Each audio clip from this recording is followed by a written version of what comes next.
Луна. Одиноко, загадочно, прекрасно и так далека.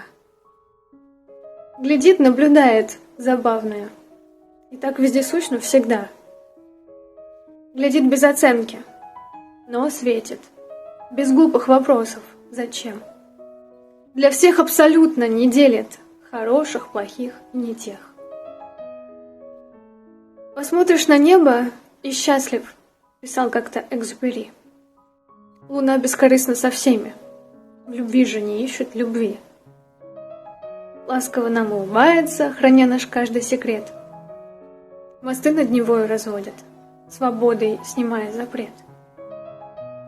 Нависнув в ночи над балконами, все видит и знает о нас. Смотрю на небо и счастлива, что ты где-то счастлив сейчас.